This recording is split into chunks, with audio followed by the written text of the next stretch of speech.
Okay, thank you. Yeah, it's a pleasure to welcome our speaker today, Sven Bachmann from University of British Columbia. He is talking on the classification of quantum phases of matter. Sven, please.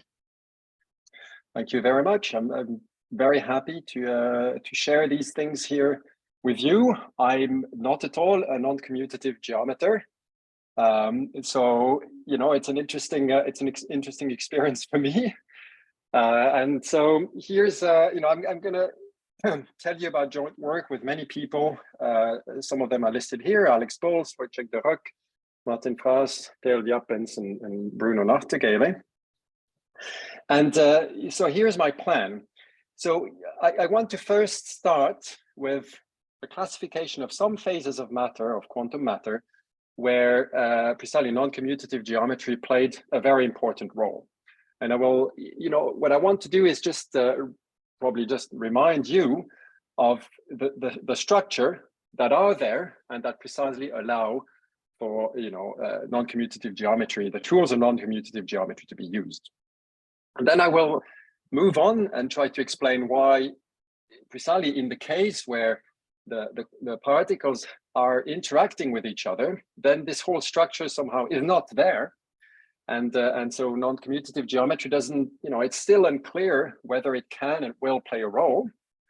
But what is clear and what I would like to explain to you is that there is still a nice mathematical framework which you can phrase also in terms of algebra. So there's things that are very close to what you guys are used to, and I will try to explain how that goes. And it will give you some results. So there's already some nice results on the classification of phases of matter, in particular when you include symmetries. And I will, at the end, try to explain some of these things that I already know. So I hope that this is a little bit of a, give you some motivation to keep looking for, the role of non-commutative geometry in this more general framework of interacting phases of matter. So in quantum mechanics, if you have non-interacting particles, you have, how do you describe this? Well, you start with a Hilbert space, which describes the states for one particle. In a simple case, we would be on a lattice, and the Hilbert space is L2 of ZB. Now, if you want to have more than one particle, then the Hilbert space for n particles is the n-fold anti-symmetric tensor product. So that's what I denote by this, and I call that Hn. Okay, this anti-symmetry is crucial. It's because electrons are so-called fermions, right? So their wave function, the joint wave function, has to be anti-symmetric. Now, the dynamics, the time evolution of the system, is generated by a self-adjoint operator acting on Hn. And when I say that these particles are non-interacting, I just mean the following thing: that the Hamiltonian is just a sum of terms, each of them acting on only one of these factors. So these Hj's are in fact really the same operator, but acting on different factors of that anti-symmetric Hilbert space. Okay, so the full Hamiltonian really is given only by just something that lives on the one particle space. And in these phases of matter, the first question you can ask, so we will be physically at zero temperature, and you're interested in the ground state of that many-body Hamiltonian.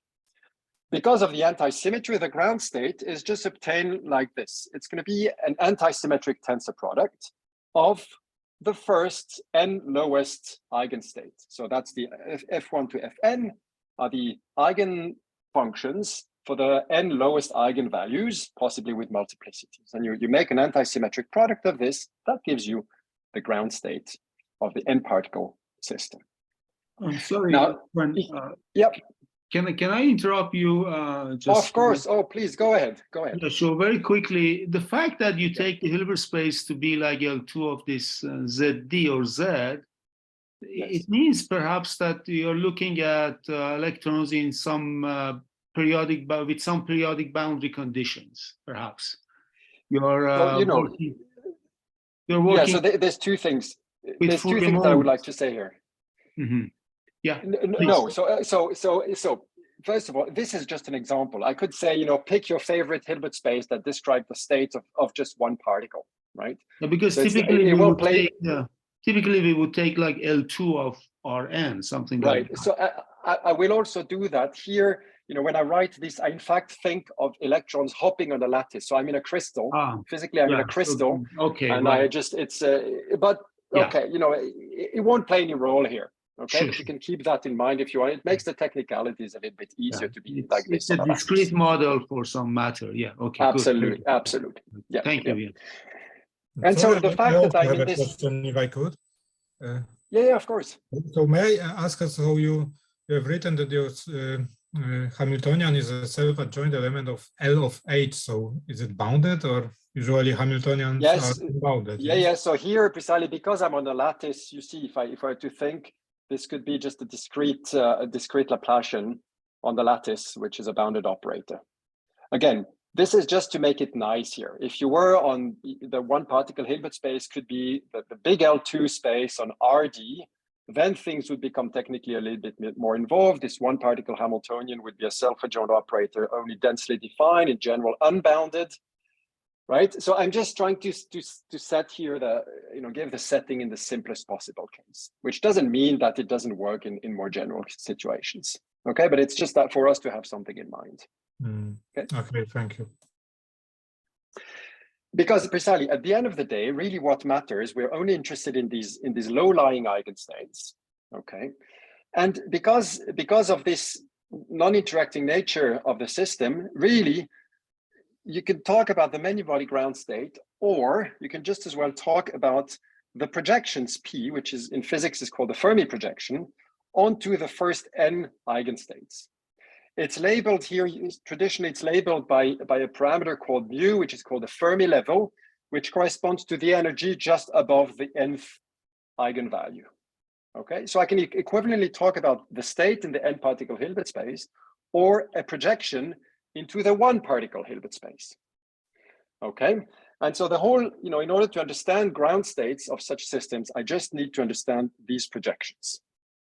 Okay, and they live only in the one particle system.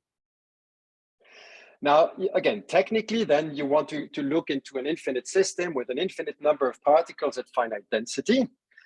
Okay, and there in that case, P, which was up to now a finite dimensional projection, becomes an infinite dimensional projection. So it becomes an object which is an interesting object. Now, when we talk, I mean, you hear a lot the term topological insulator. That means that this mu here, which is, defines the range of the projection, if you remember here, right, which, it's a spectral projection of the Hamiltonian, that lies in the spectral gap of the Hamiltonian. So it's an assumption, if you want, that the Hamiltonian has a spectral gap, and P is just a projection on the eigenstates on the part of the spectrum below that spectral gap. Right? If you're in that situation, you call that the ground state of a topological insulator. And so you're given a classification problem, right? So again, the classification is consider an appropriate class of Hamiltonians. Again, that depends a little bit what you wish, but certainly, it has finite range. So these electrons hop in a local way on my lattice, and precisely there's a spectral gap. So for each of these Hamiltonians, you have projections. And really a quantum phase, what physicists would call a quantum phase, is from a mathematical perspective, a homotopy class of Fermi projections. So you have these Hamiltonians, you consider families of such Hamiltonians, which give you families of projections, and you try to classify that sort of families of Fermi projections, okay? And those that are non-trivial, you call that topological insulators. And this is really precisely where non-commutative geometry and K-theory came into the game. In fact, the first, in the first physical approaches to this, there was a need to have typically translation invariant systems and so on, and non-commutative geometry allowed to go beyond this and be much more general. In particular, no translation invariance, some things that for physics are important. You need to be able to consider disordered systems, so no real spectral gap. I mean, I'm not going to go into details, but non-commutative geometry allowed to really go and give a very general and broad understanding of these equivalence classes of projections. And of course, I'm sure you're all aware of this work. of Belisar, Van Elst, and Schultz-Baldes in the 90s that really understood the quantum Hall effect in the language of non-commutative geometry. And I think this is really the beginning of a big wave using non-commutative geometry to understand topological phases of matter. And in fact, at the same time, another paper, which is maybe not quite as well known, of Avron Simon, did the same, but in a more analytical language instead of non-commutative geometric language. But they're very close to each other. And in fact, they introduced. Sven, yeah. can I ask? So when you say in the limit, you get this infinite dimensional projection. So you really have an honest object that is in like infinitely many particles, or is this meant in some different way?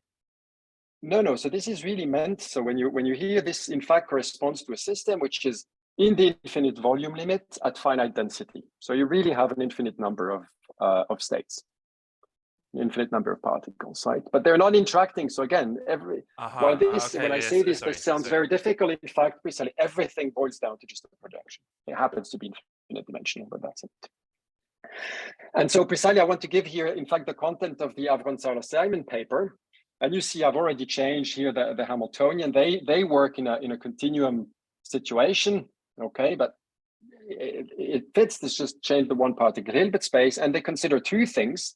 So they have a projection, right, a P, and they also have a unitary, which for them is a multiplication operator by a function which is really just a phase, okay? And that phase has that function has a winding number. And now you can consider, provided this is a Fredholm operator, you consider its Fredholm index. And what they do is they say, well, they in fact show that this Fredholm index is given by a trace. Right? This trace expressed here, yes. Sorry. So your function is defined on R2. What do you mean winding number? Because there's no. So it's on R2. So in fact, you see, I haven't been consistent, right? You identify I2 with Z. R2 with C, right? You have a function defined on the complex plane now. Okay.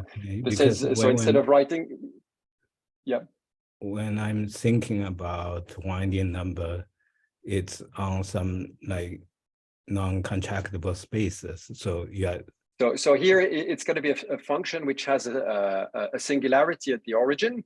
In fact, they consider a very explicit function. They consider Z to the alpha divided by modulus of Z to the alpha. Okay. So it's very explicit. It's very concrete. Okay. Yes. So of course, it's a function that has a singularity, and you look at the winding number around that singularity. Okay. Thank you. And so the theorem goes goes like this. So under sufficient assumption on these spectral projections, that would be satisfied if you have a spectral gap, for example, but in more general cases as well. You can show that this right-hand side here is in fact finite for k larger than 1. So this UPU star minus p is to the power 3 is trace class. You can compute its trace. So you get this index of, they call that the index of a pair of projections, the pair being p and UPU star. They show that this index is equal to the winding number. And then physically, they also show that this corresponds to transporting a certain amount of charge. So it's quantification of charge transport. And they also relate this index to an expression like this. It's a trace of p and then the commutator of p, the derivative of p in two different directions. And they use, in fact, in order to do this, they use tools from non-commutative geometry, although they don't really insist on it. But this is really somehow the point where non-commutative geometry enters. And the right-hand side, the same year precisely, was taken up by Belisar, Van Elst, and Schultz-Baldes, and where they really said, look, this is really a non-commutative geometric object, and let's take it seriously and understand the quantum Hall effect from that point of view. Okay, but you see what you need, and this is really the only thing I want to remember from this slide, is that once you have a projection and a unitary, or if you wish, two projections, under sufficient assumptions, you can construct nice indices, and you can, and this is the realm of non-commutative geometry. Now, if you have interacting particles, the first thing that you're unhappy about is that everything collapses, right? this correspondence between a many-body ground state, which is a function in an n-fold tensor product, and a one-body projection, which is a projection in the one-body Hilbert space, just totally collapses. The state is not anymore given by a nice Slater determinant or a nice simple function, right? F1 wedge to Fn. And so that there's just, you cannot describe the system anymore with just one projection in one, of a one-body Hamiltonian, one-body Hilbert space. Okay, so you just don't have that central object, which is this projection, which becomes infinite dimensional. And in fact, as was pointed out before, even taking the limit as n goes to infinity, infinite volume at finite density becomes technically a non-trivial thing to do. Okay, so somehow the whole kind of setting that was used collapses, at least at first sight. Sorry, but what I think yep. Yes, so sorry, but one more question. So has this problem in the free case been studied for systems of bosons? I mean, instead of fermions? Not so much, and the reason is a bit the same, because for bosons, the ground state is not given by a projection, because you live in the symmetric tensor product. And so the ground state, I mean, the questions are very different. I mean, people have also been interested in that. That goes into the direction of what's so-called Bose-Einstein condensation and so on. But the structure, again, is very different, because the Hilbert space has a different nature. Yes, yeah, absolutely. Okay, so there has been some work, but not much.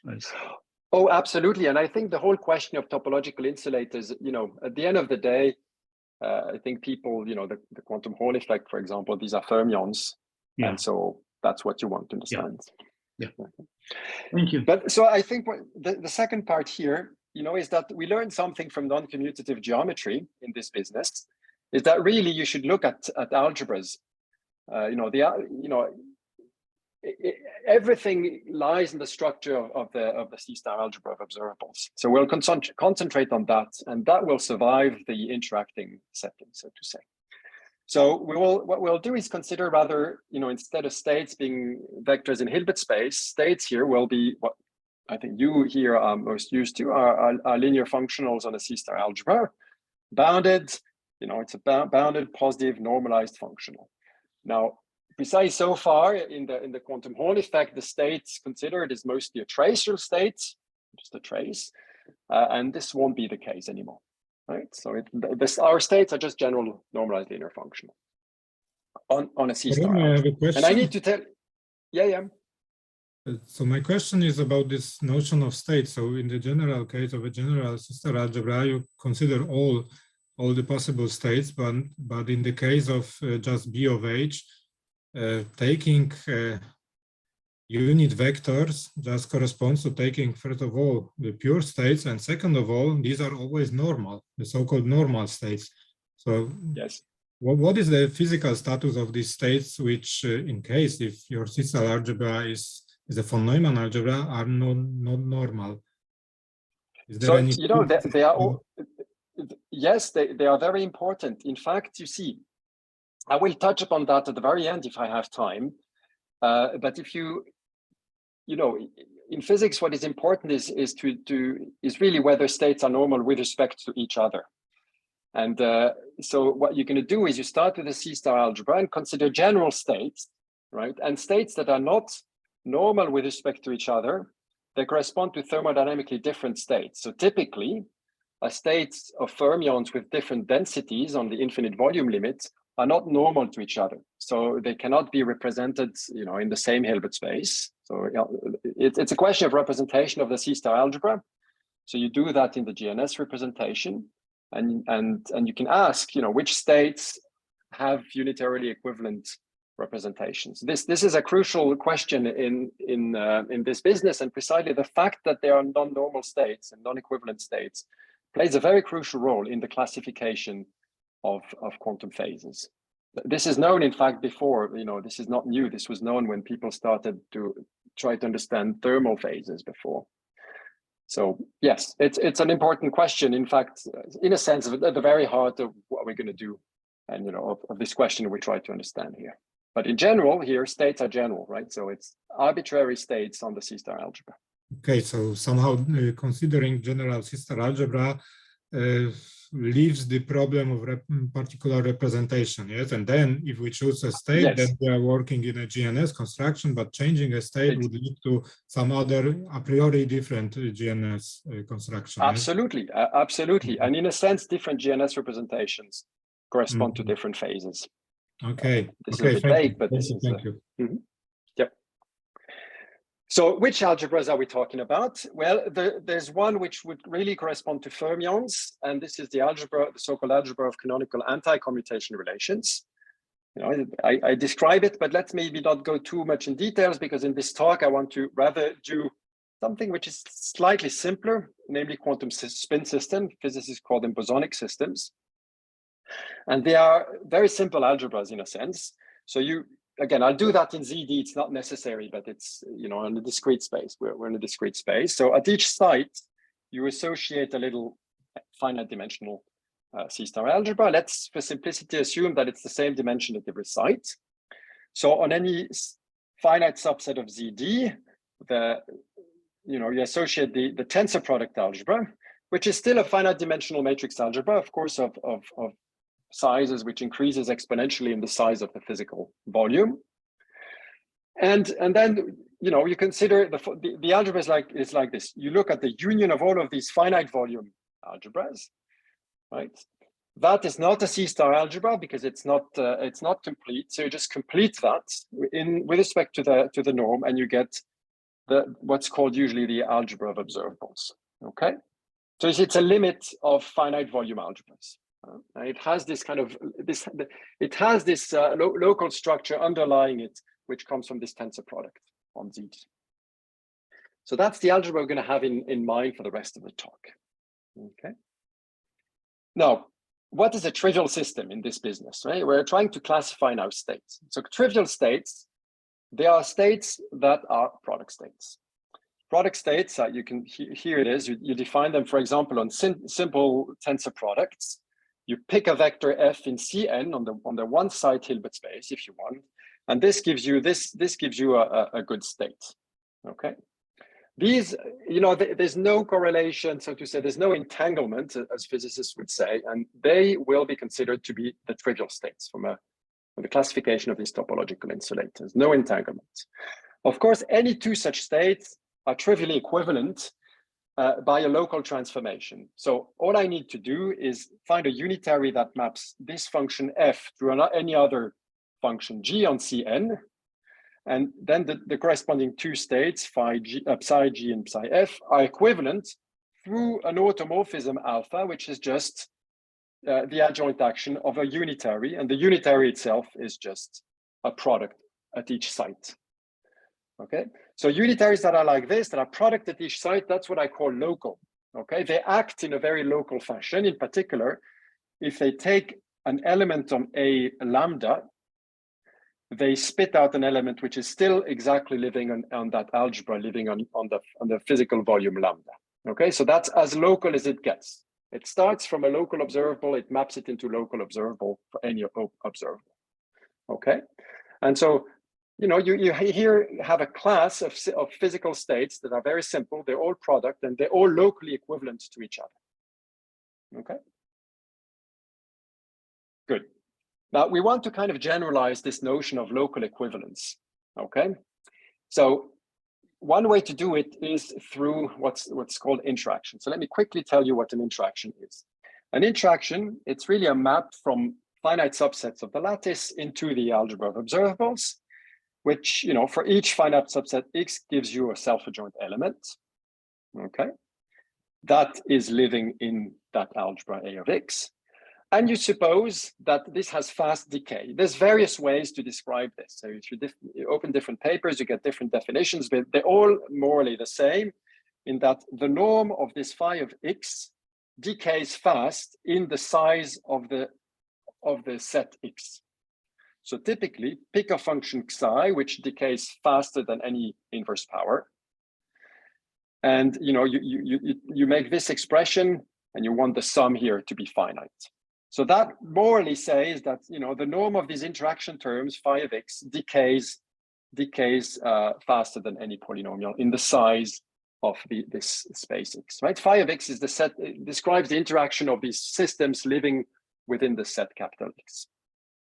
Okay, that's you could pick different families here, exponential, sub-exponential, just faster than any polynomial. It depends a little bit technically what you will pick here by what you need. Okay, but here's kind of a general class of functions. Now, of course, this you could also take families of time-dependent such interactions if you wanted, and that's what we're going to do. Having an interaction, you can construct a local automorphism of the algebra A, it's algebra of observables. How do you do this? Well, you see, you construct what we had before, a Hamiltonian, which is, you know, on any finite volume, the Hamiltonian is just the sum of the interactions within that volume. That's what this is. It defines, again, a nice self-adjoint matrix in A lambda. And this is true for any finite volume lambda. That generates a dynamics. And you can show that this dynamics has a well-defined limit. So, you know, you can look at that derivation here. For every finite volume, it's no problem. It's a finite matrix algebra, so there's no technical question about this. And you prove that this has a good limit as the volume goes to infinity. Okay, this defines a quantum dynamics on my algebra of observables. Right, here it is. I will call it tau s. And it has the following very crucial property, which you see is actually a very old thing from the 70s, proved by Lieb and Robinson. And it says that it is a local automorphism. What does that mean, a local automorphism? It means the following thing. If you take an observable A, which lives in a finite set X, let's say, you know, it's an observable at the origin. Okay. And you look at its time evolution over, you know, finite time S. What this bound here means is, you see, I can take it, and then what I do here is I project it onto a slightly larger set XR, right, and a fattening of the original support. And if I project it on a large fattening, then in fact, you know, this is a very good approximation at this. So somehow the support of A, which was just X, has grown, but not too much, right? In fact, it grows essentially linearly with the time. Okay, that's this notion of Lieb-Robinson. And again, it's a locality property. It's kind of a ballistic bound on the time evolution, on the dynamics of my system, right? Now, supports of observables only grow linearly, but not faster with time. So this sort of automorphism, I'm going to call them locally generated. Okay. And so now I come to the definition of, you see, before we had equivalence classes of projections, right? They were given by, they were the Fermi projections of some families of Hamiltonians. So here, how do we define equivalence classes of states? Well, they're defined by being related by a locally generated automorphism. So we're going to say that two states on such a quantum algebra, Z and Xi, are equivalent if you can obtain one from the other using such a locally generated automorphism. Okay, that's the definition of equivalence that we want to use in this setting. I think probably, you know, these papers, I'm not sure. I think these ideas were around, but here are two papers that kind of make this clear for the first times that this sort of definition appeared, I think, in the literature. Now, you see, you could be unhappy about this because you could have let's say a chain, right? You're on one dimension where the Hilbert spaces at each site are maybe two-dimensional, and another one where the Hilbert space is three-dimensional. But you know, you still want to be able to compare these two things. Okay, so obviously you cannot, but you need to add. You know, you need on the chain which has a two-dimensional on-site space, you need to add a little dimension. So that's the notion of stable equivalence, which again I think you're very used to.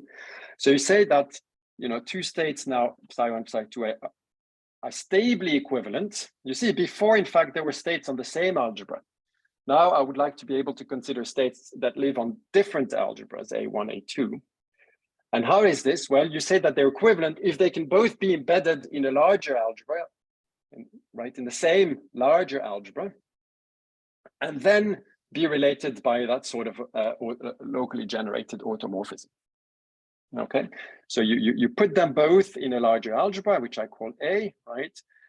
And what, of course, I need to tell you, so what sort of states I append to them? Well, I append to them the trivial states, so namely product states, right? So these two states are stably equivalent if up to appending them with the trivial states, each of them, they're related by a locally generated automorphism. Okay, so that's the notion of equivalence that we will consider. And now that I have a notion of equivalence, you can check it's pretty obvious that this is an equivalence relation, right? Then, well, that defines me classes of states, and I can try to understand, can I actually understand this classification of states that I get from this, you know?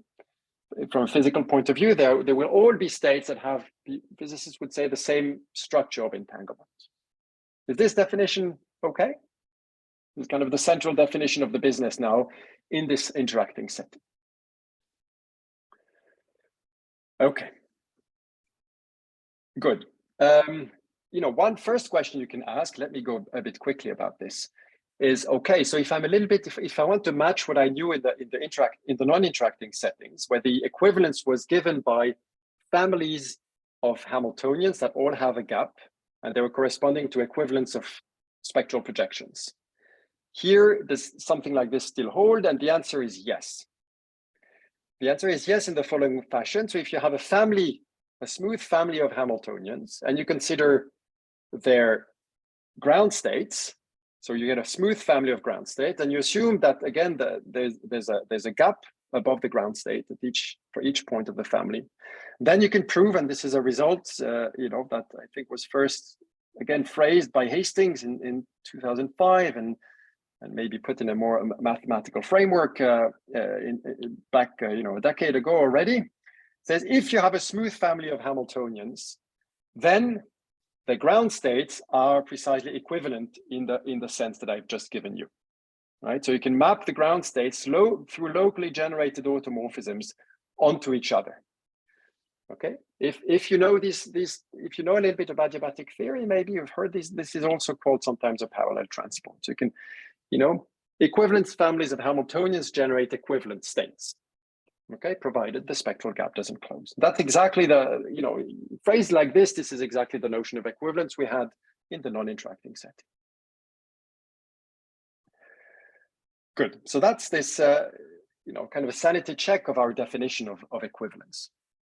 Now, one thing, you know, that people will be interested in to make this whole business a bit even more interesting is to add symmetries. So a symmetry here, you just need a local action of a compact group. We'll only consider compact group. In fact, in many cases, people even consider finite groups.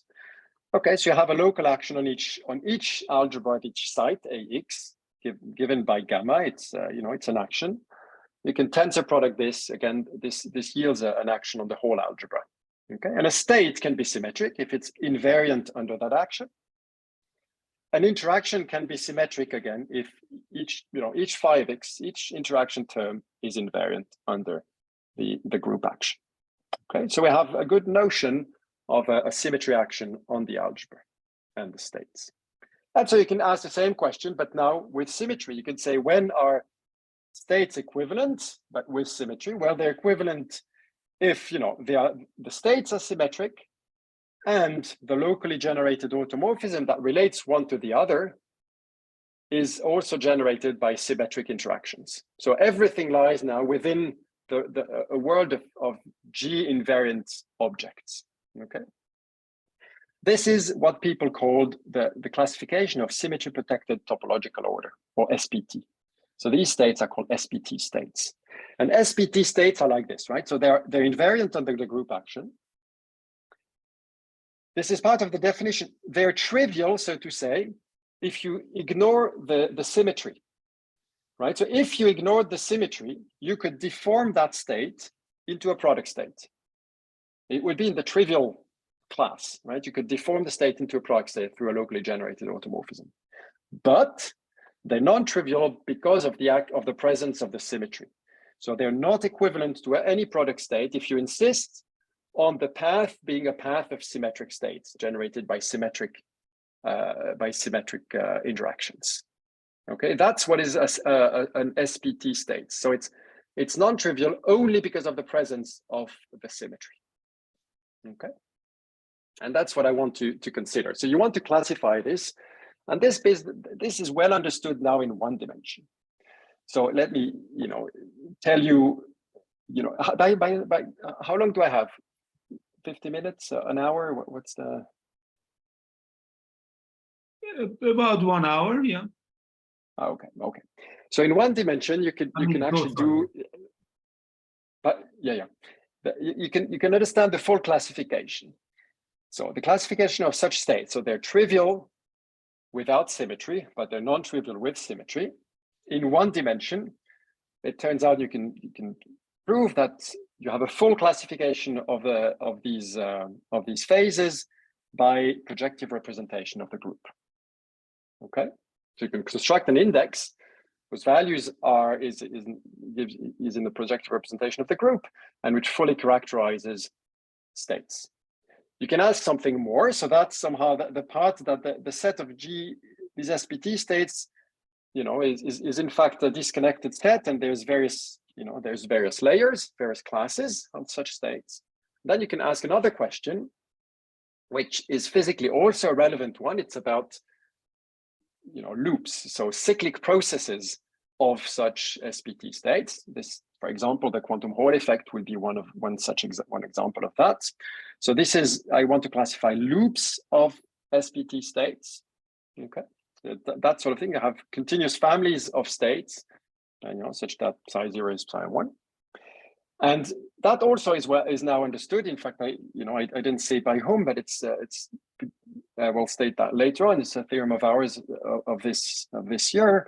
This is actually completely characterized by characters of the group. So one-dimensional representations of the group. That classifies the loops, provided you fix it's loops with fixed base points. Okay, so in 1D, the messages in 1D things are well understood, and I would like to explain a little bit how this goes. It turns out that we have a slightly different notion of equivalence, and I think from a kind of a point of view of non-commutative geometry, this is a fairly natural thing. So this is a definition that goes back to Kitaev, and he says, let's look at what's called the invertible states. It's an a priori different notion that we've seen before. You see, a state psi is invertible if you can find another state called psi bar in another algebra, and that psi bar is not a trivial one necessarily, right? But so that the product of the two is equivalent to a trivial state. Okay, so you see some sort of structure arising, right? So, and it's, if you think about it, it's a structure of a commutative monoid. So where you have these algebras and states, and you can stack them. So and mathematics is just taking tensor products, right? You have a class of state which is the trivial one. It's the class of the product state, right? And these invertible ones are exactly those. You see that a psi is invertible if I can stack it with something else so that it becomes the neutral element. Okay. Not all states are invertible, but some are, right? And precisely, I will call them the invertible states. Okay, so that gives you a natural kind of algebraic structure here on this set of quantum states. And in one dimension, this is a fairly recent result of Kapustin, Sopenko, and Yang. It says that if you ignore symmetries, these invertible states are actually exactly the trivial ones. Okay, so those that can directly be related to a trivial state by a locally generated automorphism. Again, the question becomes, yep. Do we have a kind of conceptual understanding why higher dimensional representations of G do not appear? I mean, the classification. G is not abelian, I understand. Yes, so in fact, I will try to explain this on this slide, if that's okay. Oh, okay. Sure. So precisely, let me do this with let us think of the G invertible state. So these are the states that are symmetric. They are invertible, okay, but they carry this symmetry. And so So on the so-called matrix product stage, a simple family of one-dimensional states, Chen, Gu, and Wen already said, look, they must be classified by H2, or so that's the second group cohomology of the group G, which is also classifying projective representations. So but the full actual mathematical proof, is recent. You see, it's a series of papers of Ogata, and also in that paper already mentioned of Kapustin, Sopenko, and Yang. Again, the settings are slightly different.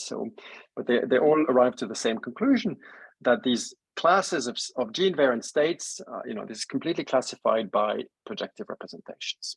And I will use the drawing to explain why this is what should happen. So, so here's what you do. You say, well, I have my it's a chain, right? And on that chain, I have a representation of the group. So locally, that representation is a unitary representation, okay? And you say, well, in fact, I'm not going to somehow twist the whole chain, but I'm going to twist only the chain on a large interval, okay? Now, the state is invariant. The state on the whole chain is invariant, okay? So if I'm sitting here in the middle, I don't, and because there's very little entanglement along that chain, right? That's where this assumption of being invertible plays a role, because when I'm here in the middle, I don't see that, in fact, I'm not twisting the whole chain, okay? Which means that from the point of view of that state, the action of the unitary in the middle is trivial, right? As it would be if I was on the whole infinite volume, if I was twisting the whole chain. However, this is not the case close to the left edge and close to the right edge. There, the U really acts on that state in a non-trivial fashion. And I see that I'm not twisting the whole chain, but only part of it. And so as acting on the state, the unitary here becomes a product of two things. One acting on the left, localized on the left, one acting in a local fashion on the right, okay? These things commute, because they're localized precisely on these joint sets. And so while this is a symmetry, each of them individually does not need to be a symmetry, okay? And in fact, precisely you have a freedom of phase for each of them, okay? And that freedom of phase, this is exactly what will move you out of the realm of being a unitary representation to being a projective representation. Okay, so these VGs will not be unitaries, but projective representations. And it turns out that so that defines your index, and then you can prove that under locally generated automorphism, you cannot change the nature of that local projective representation on each of the edges. Now, of course, the proof doesn't work like this. The proof goes to half infinite chains, right, where you really have one edge, only one edge. But you can make this absolutely rigorous, and this is precisely these two works above. Okay, so that's how projective representations arise for this classification of phases.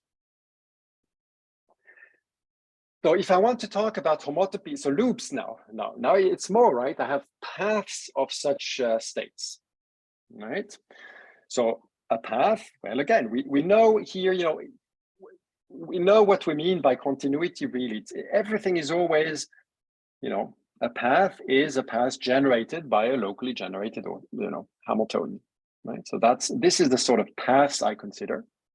And what does it mean to deform paths? Well, it's the same thing. I'm going to deform paths. Now, this other parameter, which will define the homotopy, it's again, it's again another automorphism generated by another Hamiltonian, but still local. Right, so you see, this is the path, and this is the deformation, right? And in both directions, how does that mean that I have families of states? It's always as generated by Hamiltonians that are local. Okay, so here I've drawn things that are not, loops. But of course, if you say that this point has to be equal to this point, then you get families of loops. You get a cylinder. Okay. So that's the homotopy of, now I have really deformations of paths and of loops. And so you can also look and do the full classification of these things in the presence of a symmetry and for invertible states. So these symmetry protected topological phases. So now I have loops of such SPTs, And again, physically, for example, the quantum Hall effect would appear as one example of that. So let me explain what we can prove. So what we can prove is precisely, we can again construct an index now whose values are precisely one-dimensional. I will explain how that arises as well. So for loops, right?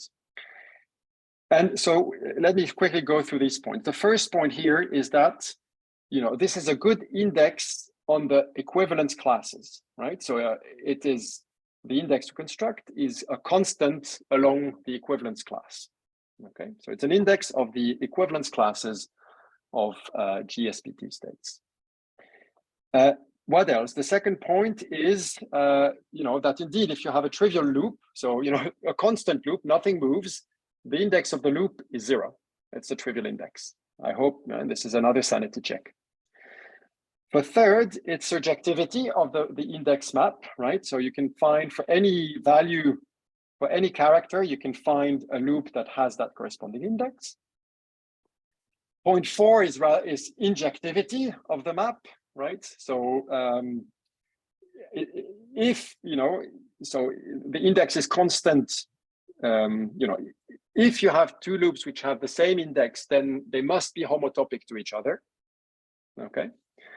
And the last one is, again, somehow, you know, this one is precisely that really, you know, this idea that I had of a commutative monoid is the right one. So under stacking, if I stack algebras and states, then the index is additive, okay?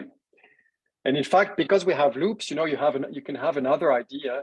So if I have loop, I can go around the loop twice. The index should also be additive under that, and it's also true. Okay, so this really gives me an isomorphism between the equivalence classes of loops and these characters. So let me, you know, now I think I'll try to explain the index, and I claim that it's not so complicated to understand. You see here, you know, you have this thing, an Archimedean screw, right? So if that little kid up there turns the screw by one turn, right? The screw will come back to its initial position, right? But you also know, if you've seen these things once, that something happens, right? The screw comes back to its initial condition, but you have moved some water up the screw, okay? And so the idea will be exactly of the same time. Here it is. So let us think of a charge. You know, that would correspond to the group U1, but it doesn't matter. So I have a system which is really infinite, but here I write it with two kind of infinite reservoirs at the edge. And I'm thinking that I have in between some state which is maybe spatially periodic, and I just move the whole state from the left to the right by one period. Okay. So I start in the black thing, and then there's the blue line that kind of, you have to imagine that moves around, right? So after moving by one cycle, the state is the same as the beginning, right? But still something has happened. I've moved, you know, each of these wells by one unit. Okay. So how can I detect this? Well, that's the idea of this here, right? If this screw was infinite, I would not see anything happening. But because the screw here is cut, water will flow out at the top of the screw. And I can measure that water, you know, I can put a bucket and I will see that, I will see, right, that water has been pumped up. So here's the same. What we're going to do is, you know, this time evolution is locally generated. So I can look at this time evolution where, however, I use this generator only on the half chain, only on half system, right? What am I going to left? You know, something now here, you know, that thing will accumulate here because it has nowhere to go, right? And whatever accumulates here has been pumped up from minus infinity, so to say. Okay, so I'm left with some sort of charge here, right, at the edge of my half-infinite system, and that charge cannot be removed by any sort of local transformation. Okay, because precisely it came from minus infinity. Okay, and so this is really measuring that thing. That thing will be this will correspond to this one-dimensional representation of the group. Okay, so this is what I do. You see, I can see. So how much time do I have? Oh, I'm reaching the end. So it's maybe very good. So I'll maybe wrap up.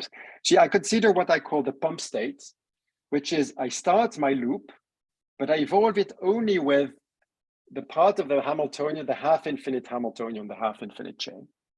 So while if I was using, oh, can you still hear me, or am I? You still hear me? Okay, good. So if I was using the full Hamiltonian, I would get a loop.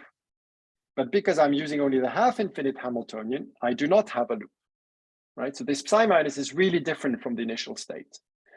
But they differ only locally here. They differ only locally. And because of that, in fact, you see, I will be able to represent all of this in one Hilbert space. That comes back to the very first question. Two states, so the two states of psi minus will be locally normal with respect to the psi zero.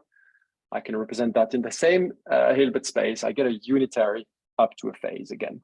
So I think I will, present this what I wanted to do. So maybe very quickly, how you actually construct this index. You go in the GNS representation of the initial state. Because the pump state differs from this one only locally, I can find even in fact a vector in that Hilbert space that represents the pump state. And because now it's kind of general GNS construction, the group action has a unit is unitarily implementable in the GNS space with the vector representative of the initial state is invariant under that because it was an invariant state in the first place. But the new state, you see the pump state here, something happens to it. And the only thing that can happen to it is it picks up a phase, it picks up a phase, and exactly that phase will be the character that you will see at the end. So that is the construction of the index. Now, of course, the work is in proving that this index is invariant under homotopies and that it in fact completely classify homotopy classes, right? That's where the work is, but I try to explain here where the index is coming from. Last remark, precisely, you can actually, if you like group cohomology, then it turns out that the characters also correspond to the first cohomology group of the compact group. The projective representations, which we saw was classifying the states themselves, not the loops of states, is the second cohomology group. So really you have a full classification from the point of view of group cohomologies, if you want. And it's actually expected and conjectures to be true, at least in low dimensions. So, you can ask these same questions in higher dimensions. So one thing which is known, it's a work of Ogata and Kapustin and Sopenko, it's in two spatial dimensions. That the phases of states are characterized by the third cohomology group. The loop question is not completely answered yet. I think we know how to do this, but it's a bit technically involved, right? But you expect that states, that loops of states in D dimension are characterized in the same way that states in D-1 dimension are characterized. If you think about the argument I gave, this should be a good conjecture. So that's this. There's many questions remaining. So there's, I think, space there's a lot of things to do here. I've talked only about invertible phases. So in a sense, they're non-trivial only because of the symmetry, but very little is known on the what's called intrinsic topological order. So those phases that are not invertible. There's another relation which is between symmetric and non-symmetric orders. I mean, people think that there is a relationship between the two obtained by gauging. So I'm not sure exactly. Fractional quantum Hall effect, this is the big physical question. So to say, how does that fit in here? So we have an index which takes fractional values, in fact, also, which I didn't talk about here, but I think this is, but it doesn't mean that we really understand everything about the fractional quantum Hall effect. And a big thing where non-commutative geometry played a crucial role is in what physicists call the bulk edge correspondence. So you can think of a system living in the infinite volume or only a half system. And there's different indices, and non-commutative geometry is extremely good in making the connection between these indices. And I think in the interacting setting, very, very little is known in this business of bulk edge correspondence. So lots of open questions, and I think I'll stop with that here. Okay, thank you. Let's thank Sven.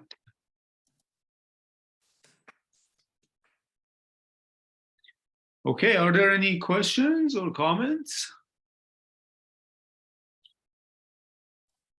So maybe I have a question. So regarding this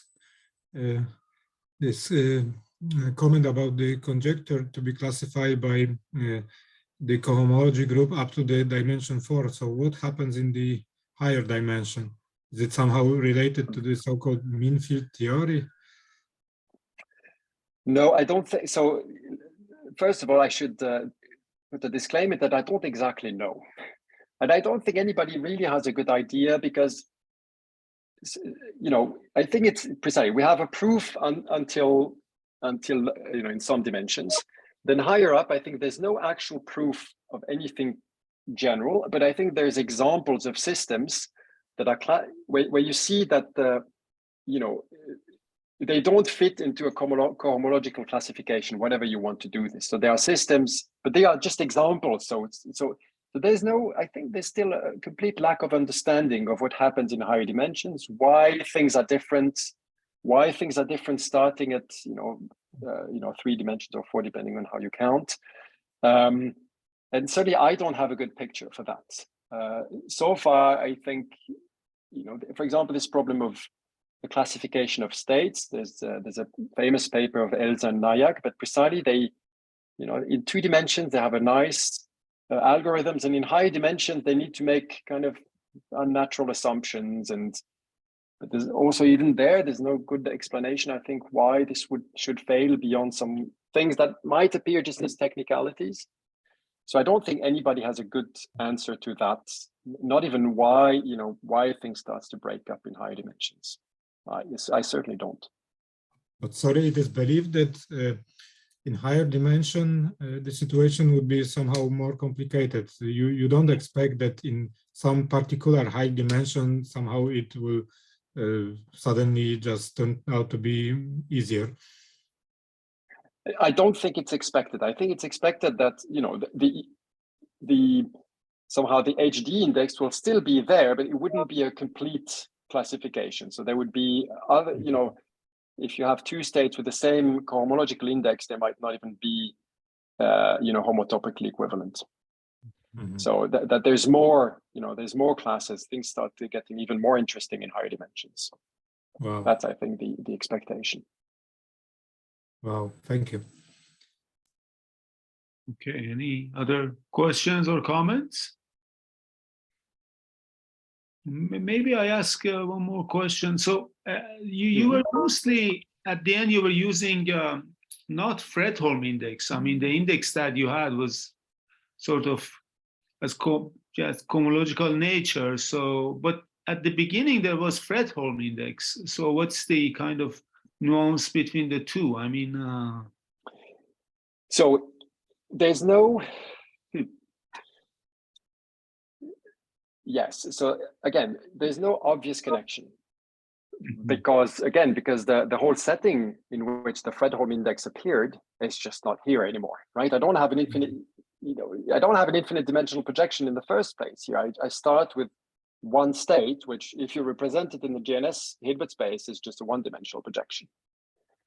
Okay, so that whole system has disappeared. However, and that's something I didn't talk about at all here, there is you know, this is also a result of collaborators and mine. You can generalize the Fredholm index to an interacting setting.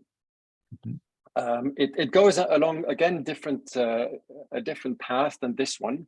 Mm-hmm. So, you know, it would need more time to discuss that, but you can do that. The result is that, in fact, there you see that you get a fractional index there. Instead of being integer, you get a fraction, which is expected from the point of view of the quantum Hall effect. Mm-hmm. So you get a fraction where the fraction depends on some degeneracy of ground state spaces. So you get, and there in that setting, you can see, okay, what happens if I have a non-interacting system and you recover the index of projections.